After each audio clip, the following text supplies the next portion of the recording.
میرے دوستوں اور بزرگوں، اب دھیان سے میرے چند جملے سن لیں. میں بھی اور آپ بھی کچھ سن کر سمجھیں. جو اللہ کے ذکر سے، دین سے، سچ سے غافل کرے، وہ چیز لہو الحدیث، کھیل کود کا سامان ہے، ہمارے لیے اچھی نہیں. اب جمعہ پڑھنے آئے ہیں. اذان جمعہ کے بعد تجارت اور دنیاوی مشاغل جو نماز کی تیاری سے روکیں، وہ بھی اسی لہو میں داخل ہے. حتیٰ کا مطلب ہوتا ہے یہاں تک. اگر بیوی، فرزند، بیٹا، بیٹی یا دوست کے ذکر میں آپ لگے ہوئے ہیں، آڑ بن جائے، دوست کا ذکر، بیوی کا ذکر، ان کی باتیں اللہ کی یاد میں آڑ بن جائیں، تو ان باتوں کو چھوڑو، ان آڑ کو توڑو اور اللہ کو یاد کرو. میاں بیوی سے ہنسی مذاق کی باتیں کرنا آپس میں منع نہیں بچوں سے، لیکن یہ نہیں ہے کہ اللہ کا ذکر ہی نہیں ہو رہا، ان سے اللہ کی کوئی بات ہی نہیں ہو رہی. میرے دوستوں اور بزرگوں، باجا، بینڈ، موسیقی، شادی کے موقع پر ڈھول بجانے کی جتنی اجازت ہے اتنی ہو. نقارہ بجانا اعلان کے لیے اس کی اجازت ہے، مگر جس طرح ہمارے ہاں ہو رہا ہے، کیسے کیسے انسٹرومنٹ، آلات بنائے جا رہے ہیں، بچوں کو موسیقی کی طرف لگانا اور پھر اس کے ساتھ ان کو ناچنے کی، ڈانس کی کلاسز کروانا، بتائیں اس کی کوئی گنجائش ہے؟ اونچی. میں ایک مسئلہ کر رہا ہوں سخت. قوالی، صوفیانہ کلام ہو، سننے والے، سنانے والے آداب جانتے ہوں، ان کی بات نہیں کرتا. باقی یہ جو قوالی ہے یہ حرام ہے. جس طرح کی ہو رہی ہے نا، اور جس طرح ہو رہی ہے، اس کو جائز نہ سمجھے. وہ صوفیہ کی قوالی کیا تھی؟ وہ آداب کے ساتھ اچھا کلام اچھی آواز میں سنتے تھے. آج کل تو صرف شور، اتنی زیادہ موسیقی. اب ٹیلی ویژن کے مختلف چینلز پر مختلف گروپ آتے ہیں اور وہ آ کے کس طرح صوفیانہ کلام کا حشر کرتے ہیں، نعتوں کو کس طرح پڑھتے ہیں. ہم لوگ کہتے ہیں نہیں جی دیکھو نعت پڑھ رہے ہیں. یہ ہماری سوچ کیوں ایسی ہو گئی؟ اس لیے کہ ہم نے دھیان نہیں دیا. قوالی لہو کے طور پر ہو تو حرام، جیسے آج کل ہو رہی ہے. جو صوفیہ کا طریقہ ادب والا، اس کا حکم اور ہے. گمراہ کرنے والے کا حال کیا ہے؟ آپ نے سنا، اللہ فرماتا ہے جب ہماری آیتیں سناتے ہیں تو اس طرح منہ پھیرتے ہیں تکبر سے، جیسے کوئی بوجھ ہے ان کے کانوں پہ لادا جا رہا ہے زبردستی. اللہ فرماتا ہے فَبَشِّرْهُ بِعَذَابٍ أَلِيمٍ، تو ان کو دردناک عذاب کا مژدہ سنا دو، خوشخبری سنا دو. سرکیسٹک وے میں تنزن کہا جا رہا. اچھا تمہیں یہ پسند ہے تو پھر دردناک عذاب کے لیے تیار رہو. معلوم ہوا گمراہ کرنے والے کا عذاب بہت زیادہ، تمام گمراہوں کا وبال اس پر پڑے گا، کیونکہ اس کی وجہ سے سب ادھر گئے ہیں. اس نضر بن حارث کے بارے میں کتنی سخت بات کہی گئی، بتا دیا گیا. اب قرآن کریم ذوق و شوق سے سننا چاہیے. سننا، آواز آئے. نعت شریف شوق سے سننا مگر نعت ادب کے ساتھ پڑھی جائے، جس طرح آج نعت خانوں نے اس کو بنا لیا ہے، کیسے کپڑے، کیسی ادائیں۔ میں نعت کا ادب آپ کو بتا دوں، نعت اس طرح پڑھو جیسے نبی کے سامنے پڑھ سکو، ان کے سامنے جس کپڑوں میں، جس انداز میں، جس طرح پڑھ سکو، وہ ہے ادب۔ جس طرح لوگ پڑھ رہے ہیں، انہوں نے نعت خوانی کا ادب بھی نہیں رہنے دیا۔ نیکی کی بات، اللہ والوں کی باتیں شوق سے سننی چاہیے۔ تلاوت کے وقت، قرآن کی تلاوت کے وقت دنیاوی کام میں لگے رہنا،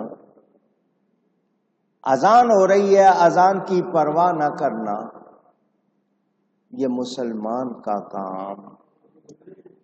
جو اذان بھی سن رہا ہے مگر باتوں میں لگا ہوا ہے اور کھیل کود میں لگا ہوا ہے، اس کا خاتمہ برا ہونے کی وعیدیں ہیں۔ اذان کے کلمات کو دھیان سے، ادب سے سننا چاہیے۔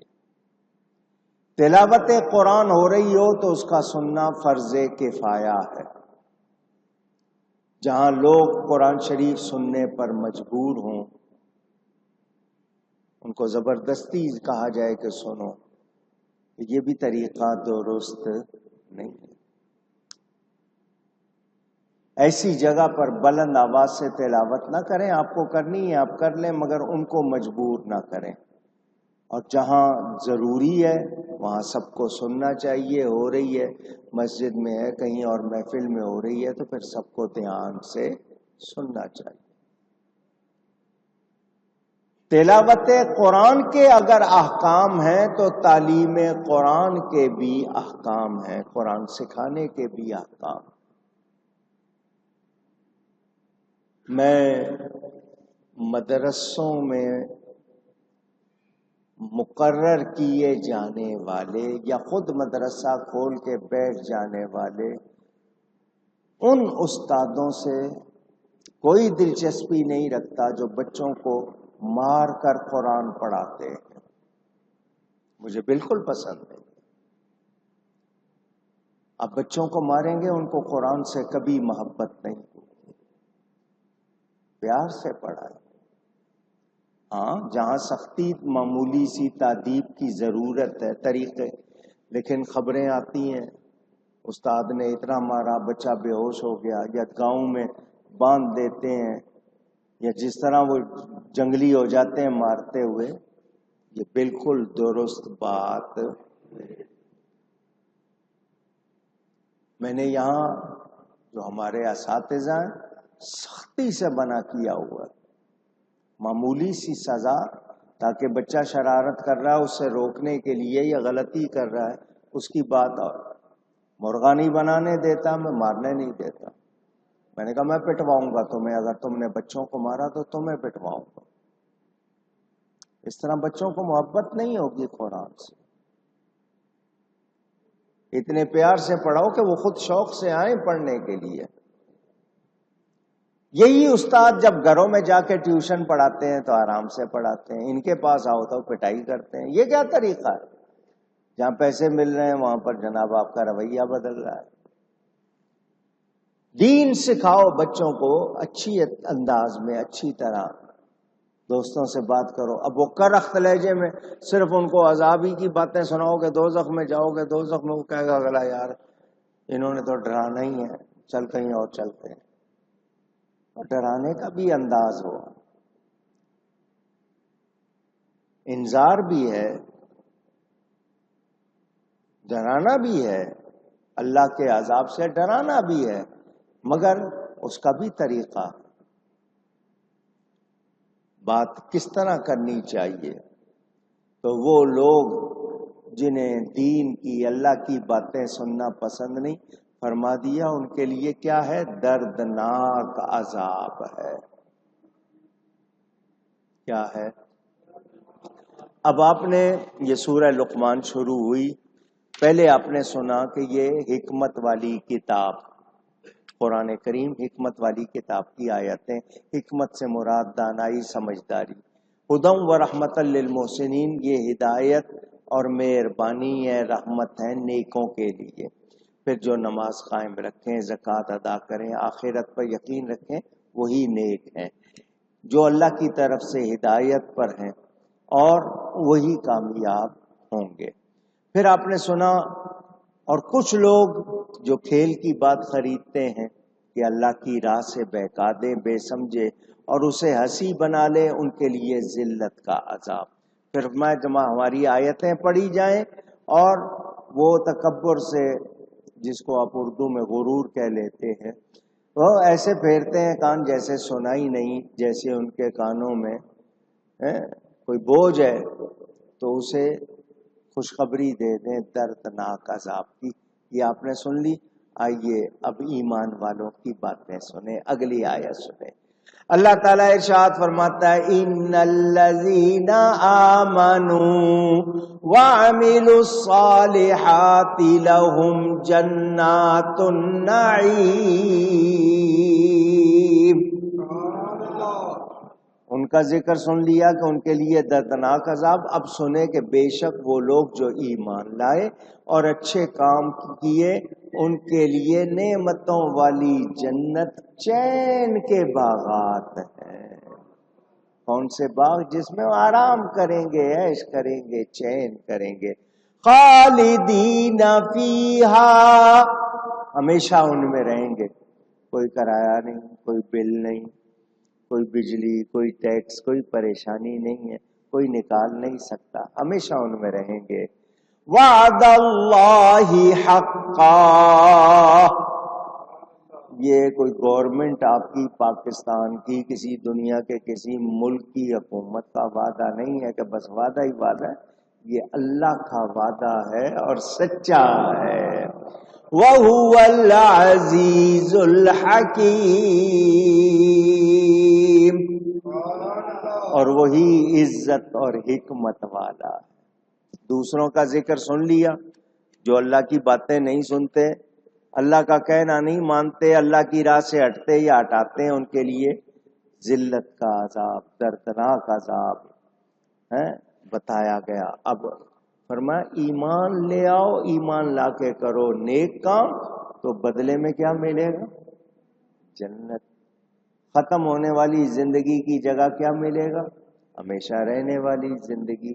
اور یہ وعدہ اللہ کا ہے، اللہ کا وعدہ ہے سچا، اس کے وعدے سچے ہوتے ہیں۔ کیا ہوتے ہیں؟ اونچی گورنمنٹ کہتی ہے یہ کریں گے وہ کریں گے، کرتے ہیں وہ؟ پوچھ رہا ہوں آپ سے۔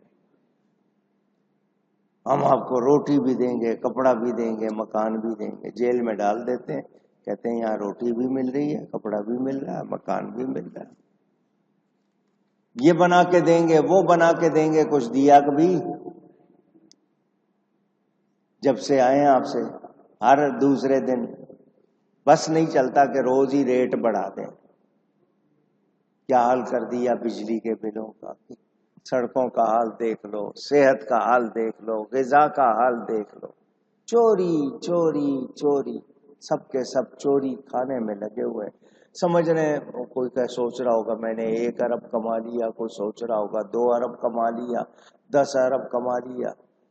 بھلے آپ نے 10 روپے ناجائز کمائے، وہ آ گیا آپ کے لیے فائدہ۔ اولاد کو کھلائیں گے، اولاد بگڑے گی، حرام کھلانے کا گناہ بھی آپ کو ہوگا، ان کا کردار بگڑے گا، اخلاق بگڑے گا، اور پھر آپ کے لیے سب کے لیے عذاب رہے گا، آپ اس سے بری ہو سکتے اونچی، وہ عذاب جو سخت اذیت دے گا۔ کبھی سوچا ہے؟ یہاں تھوڑی سی تکلیف برداشت نہیں ہوتی ہے آپ سے؟ کبھی آپ نے اگر دھیان دیا ہو،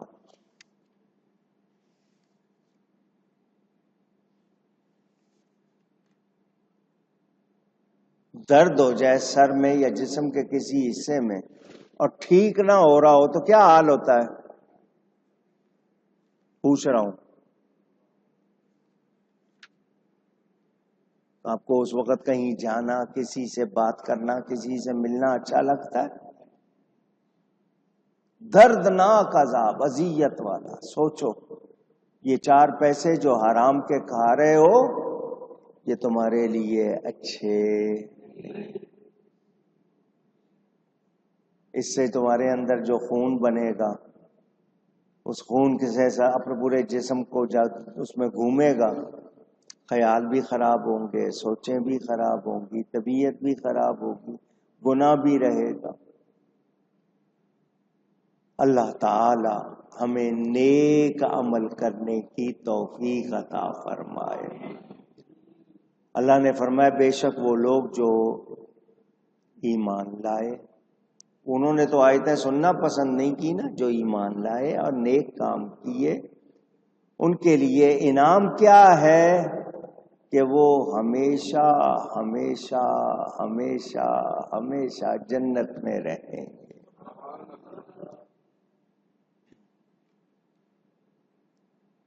مجھے تھوڑا سا امتحان کرنا ہے، آپ لوگ تیار ہو جائیں۔ 8 جنتیں ہیں، کتنی؟ یہ جنت کے درجے ہیں، مجھے نام سنائے گا کوئی 8؟ جانا چاہتے ہیں نا جنت میں؟ صرف جنت کا لفظ ہو سکتا ہے زیادہ سے زیادہ کسی کو جنت الفردوس، جنت کے نام بھی یاد نہیں کرتے آپ لوگ۔ جنت کے نام ہیں جنت الفردوس، یہ سب سے اعلیٰ درجہ ہے جنت کا۔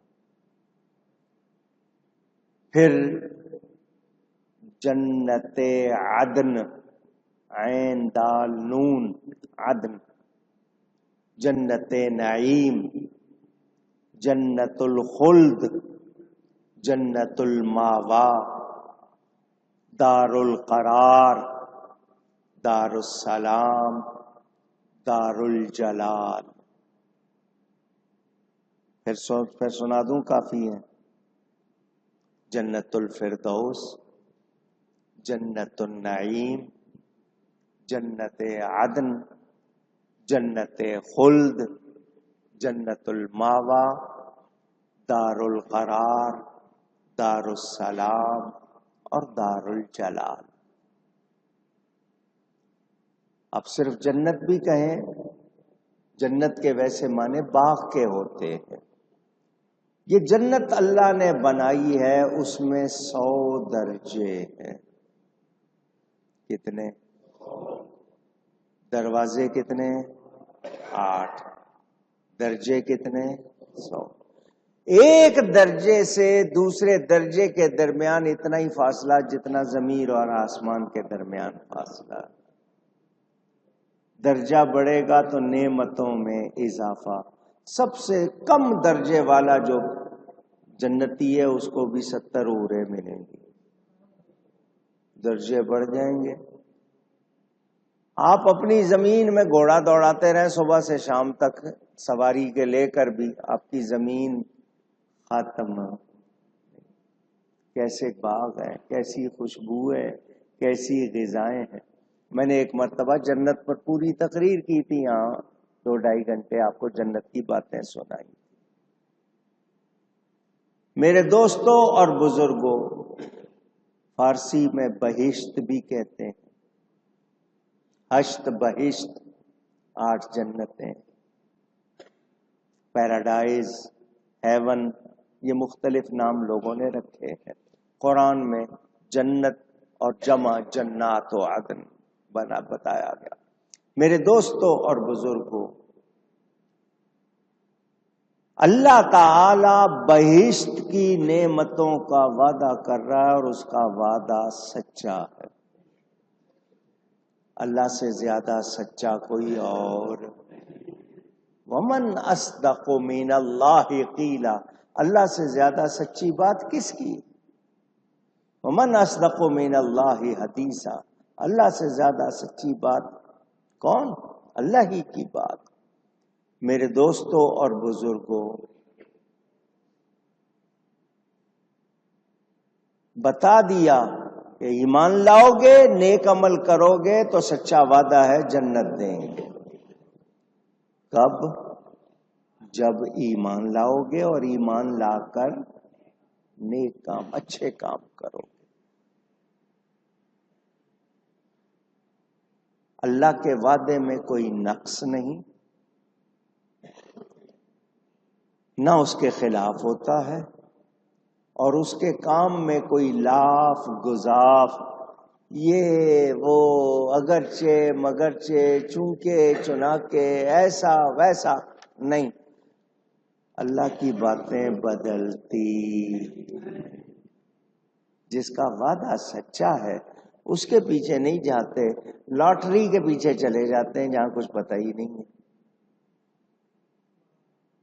کیسے لوگ ہیں میرے دوستوں اور بزرگوں؟